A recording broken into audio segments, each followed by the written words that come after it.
दोस्तों आज के सेशन में हम लोग बात करेंगे derivation of the equation, that is third application of the dimensional formula. कैसे इसका यूज़ करते हैं।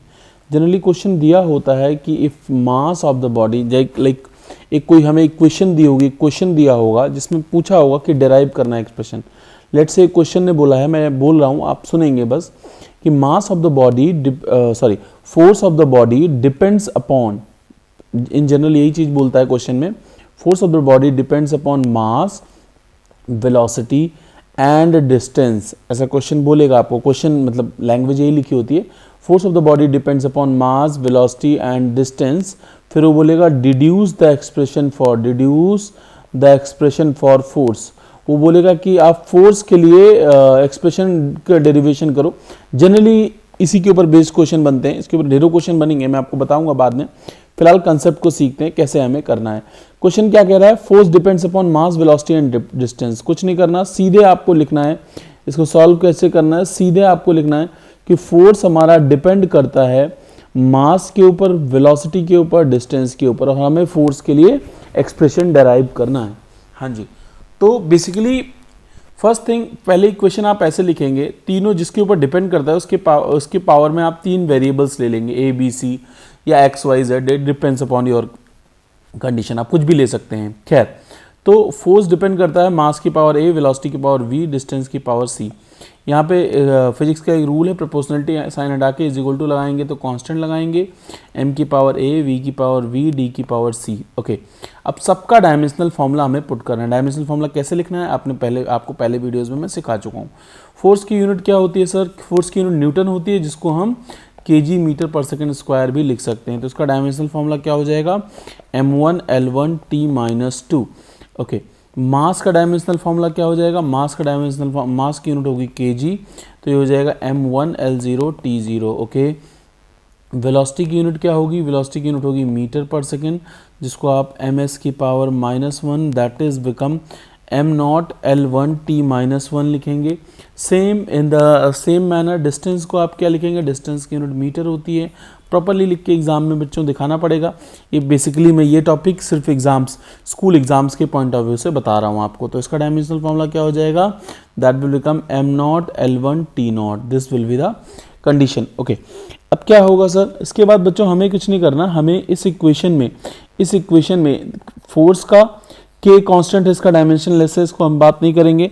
एम, वी और डी का डायमेंशनल फार्मूला हम लोग पुट करेंगे। फोर्स का डायमेंशन फार्मूला क्या होता है sir, m1 l1 t-2। Okay, फिर उसके बाद आ गया मास का होता है m1 l0 t0, इसकी पावर हो गई a। सेम आप लिखेंगे किसका डायमेंशनल फार्मूला, फिर v लिखा हमने, that is m1 l1 t की पावर -1 पावर v। सेम लिखेंगे हम डिस्टेंस को m0 l1 t0 की पावर c। अब क्या करना है सर, दोस्तों पहले हमें राइट हैंड साइड को सॉल्व करना है। Left hand side as it is रहेगा, दैट विल बी और m1 l1 t-2। Right hand side को हमें सॉल्व करना है। देखो, m की पावर 8, l की पावर 0, ये इसमें मल्टीप्लाई होंगे, ध्यान से देखेंगे।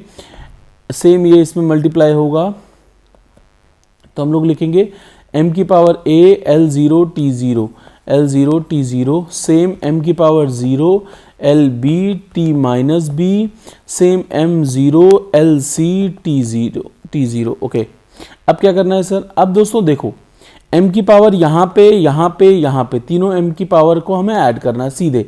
a 0 0 मतलब a प्लस 0 आ जाएगा a। सेम l की पावर यहाँ पे और यहाँ पे, तो क्या आ जाएगा, l की पावर आ जाएगी b प्लस c। सेम दोस्तों t की पावर 0 माइनस b ये हो जाएगा। और राइट हैंड साइड पे तो हमने देख लिया, लेफ्ट हैंड साइड पे क्या है, m1 l1 t-2। अब हम दोनों तरफ करेंगे कंपेयर बोथ साइड्स, दोनों तरफ हम करेंगे कंपेयर। जब हम कंपेयर करेंगे दोस्तों, तो सिंपल सी बात है, जब कंपेयर करेंगे तो हमें रियलाइज़ हुआ कि a की वैल्यू कितनी हो जाएगी, 1 हो जाएगी।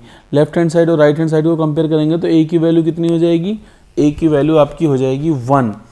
b प्लस c की वैल्यू कितनी हो जाएगी, b प्लस c की वैल्यू भी, l की पावर 1 है, l की पावर b प्लस c है।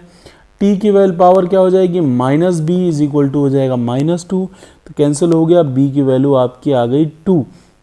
ए की आ गई 1, बी की यहाँ पे 2 पुट करेंगे, 2 plus C is equal to 1, C is equal to 1 minus 2 is equal to हो जाएगा -1। अब क्या करना है सर, सबसे पहली इक्वेशन जो आपने ये वाली फर्स्ट इक्वेशन में वैल्यूज़ पुट करनी है, put all the values in first.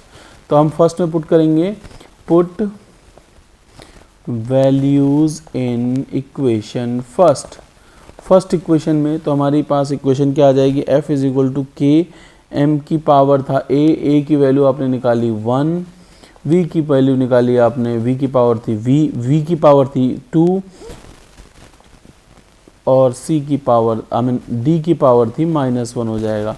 तो हमारा फॉर्मूला हो जाएगा f इज इक्वल टू के mv² अपॉन में d। This is the formula. ऐसे ही डिराइव करना होता है। आई होप आपको कंसेप्ट समझ में आ गया होगा। फर्स्ट पिन कमेंट में जाके पूरी प्लेलिस्ट विजिट कर सकते हैं। Physics done Telegram channel join कर लें इन सभी क्वेश्चंस की PDF के लिए। Thank you.